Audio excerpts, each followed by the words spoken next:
like that. All right, welcome everybody once again to another episode of SleepTech Talk, the sleep podcast, without the echoes and with green screen, because today is, you may not be seeing it on this day. We typically record a few weeks or days in advance, but today is St. Patrick's Day. That's why I got the green background. Actually, if you're watching it on YouTube, I've had technical difficulties. That's the real truth. But before we move forward, let's toss it over to somebody that doesn't have technical difficulties, and that's Emerson Kerr. Emerson, over to you, sir. Hey, how's it going? Thanks, Jerry. We're excited to have Joel Porquez today. A good friend of ours for a long time. Joel is a registered polysomnographic technologist. That's easy to say. A registered sleep technologist, at least for the next 10 years, and holds a certification in clinical sleep health. He is the most recent past treasurer of the AST, passing that proverbial baton or torch over to me this past fall. Joel comes to us from Hudson, Ohio, a community just south of Cleveland. Began his sleep in Monroe, Georgia, east of Atlanta. Joel has had a few significant stops along the way in his career that include working with our friend Dr. Russell Rosenberg at NeuroTrials and at the Atlanta School of Sleep Medicine, as well as Children's in Atlanta. In Cleveland, Ohio, Joel has worked with Case Western's University Hospital and Mercy Hospital. Joel now works with Knox Medical. In 2013, Joel launched Sleep Kids Technical Pediatric Sleep Consulting. So Joel, that's a mouthful about your career. Congratulations on such a successful run. Two questions to get us going. How did you get into pediatric sleep? And why Sleep Kids? What prompted you to launch your consulting business? Well, first of all, thank you. Thanks for that introduction, and thanks, guys, for having me. I hesitate whenever I ask a little bit because I always take a minute to reminisce and how I got here, and obviously I got into sleep by a lot of guidance, a lot of things that I felt was the right path because things were kind of facilitated for me along the way. My father, as a general surgeon, actually was renting office space to a sleep lab. So when I was studying for my medical boards, I thought, I could actually get paid while I'm studying. And so I got into it, got into doing adult sleep, everything, like you mentioned, into Dr. Rosenberg, doing clinical trials, how Rosarem, Ambien, your phase 1, 2, 3 clinical trials. Got into almost a 10-year spat over there, or working over at Children's Healthcare of Atlanta, and really loved it. So pediatrics, it was something that I felt like I really wanted to do, and I felt the calling to help these kids because it was something challenging that I thought I could help out with. And and then luckily now I aligned with a company that has the same vision and that I enjoy about increasing awareness about sleep, and mine was starting them as early as possible. And Knox Medical has helped me out where I do technical support for their products and help out customers. And I've been there, done that, so to speak, on the other end. So it's nice to go full circle and help as many people as possible. So your other question, Sleep Kids. I think being in leadership roles, and traveling and speaking in pediatric topics, I saw a need for how basically techs just got thrown into doing pediatric studies, and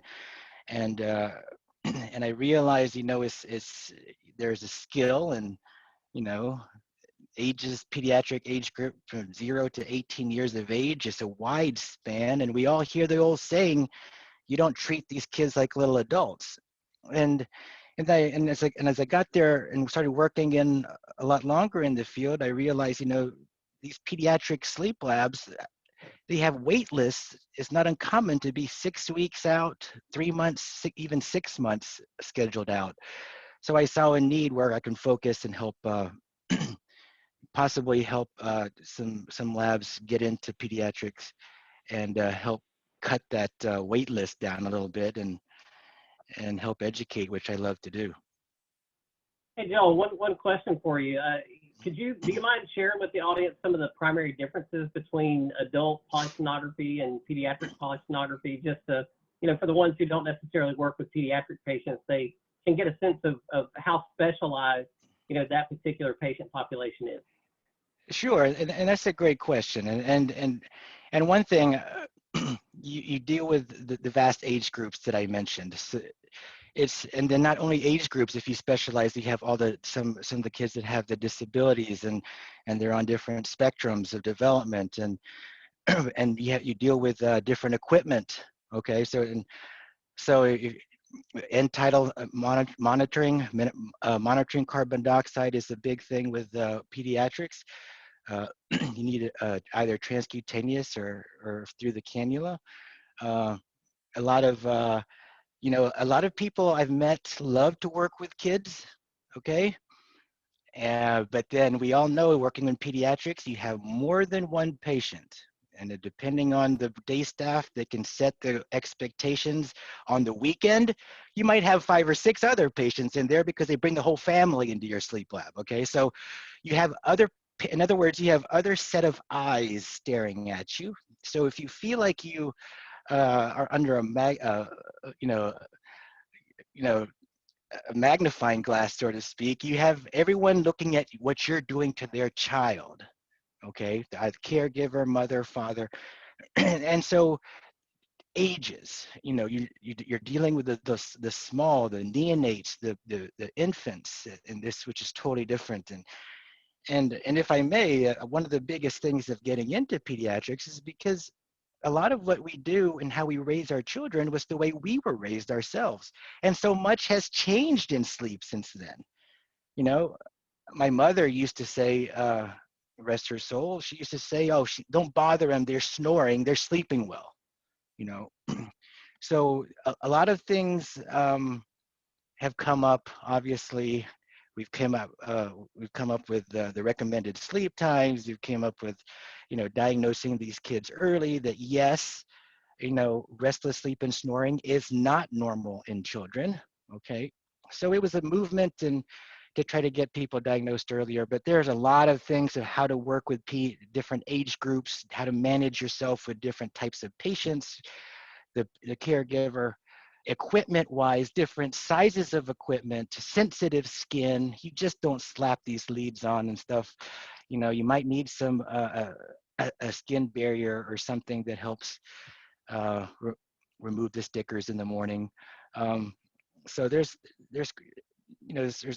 a lot of attention, I should say, that's taken in. With that in mind, Joel, what do you feel like? I mean, you've done adult sleep. What was the biggest surprise for you moving into that? You've kind of listed a lot of things, but if you had to say there was this one significant moment where you thought this was a big learning for you moving into pediatrics, and now maybe that's become something you really dial in on as you're coaching somebody that's wanting to start a pediatric program, what is that maybe 1 or 2 things that really stood out to you that you want to make sure you convey to a client?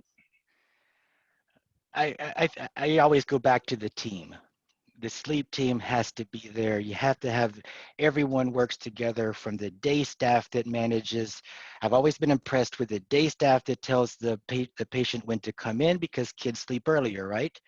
No longer are you starting your normal 8 or 9 o'clock shift. You're starting maybe 6:37, or if not earlier. The day staff that manages their expectations, what to bring to the sleep lab, along with a lot of pediatric hospitals have respiratory therapists, either on call or even as sleep technologists, more focused on oxygen. A physician that's very flexible and understanding on on how to treat various ages. Your behavioralist, I guess the team, so to speak, because one thing I realized in working with peds is that I can talk to a lot of people and they said, oh yeah, I do pediatric sleep. But then I asked further, okay, what age groups? And how often do you do them? Because now, yeah, I can say I do pediatric sleep, but if I do a 6-year-old once a month, I can still say I do pediatric sleep, right? So it's a skill, and obviously the more often you do it, the better you get. And so I would probably say that, Emerson.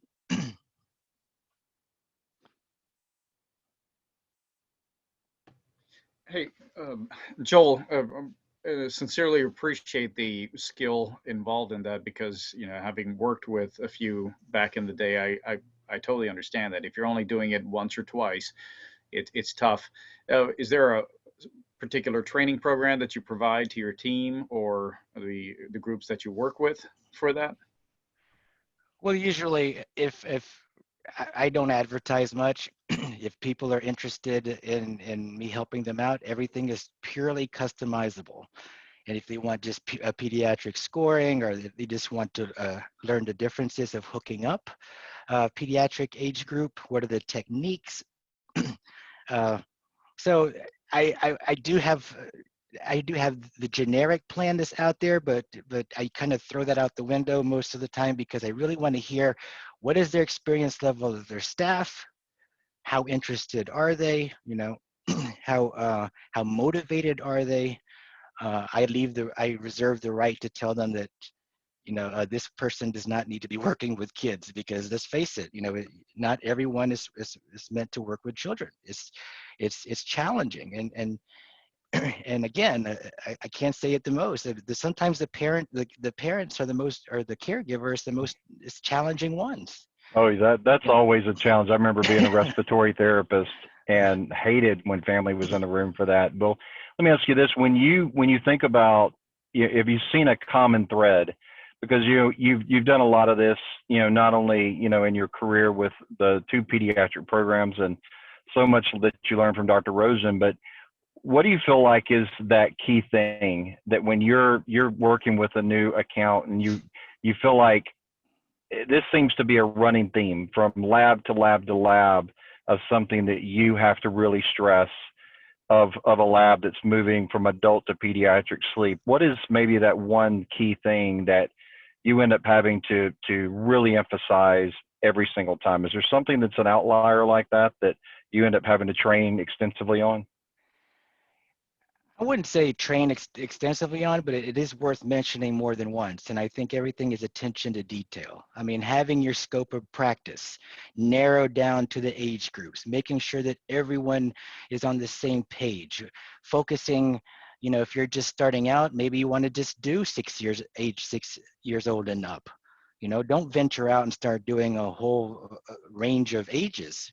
But attention to detail in the sense of, can you place the electrode? Do I have the flexibility with this physician that I can allow the patient to fall asleep and then place the electrode and then place the thermistor or the cannula on? There's some things that's worth mentioning, and especially with scoring. I think one thing when I teach pediatric scoring is that you have to be well versed on the acceptable channels. The end tidal can be used if the thermistor or the flow isn't there, or so many alternative acceptable signals that so that will help you, and finally, when you have everything on, and we tend to be these type that want to have the perfect hookup and the lowest impedance, in pediatrics that doesn't always happen that way, because are you going to fix something that took you 2 hours to hook up and then something came off and you're going to go in there and fix it? You might want to wait a while, and then let them fall asleep.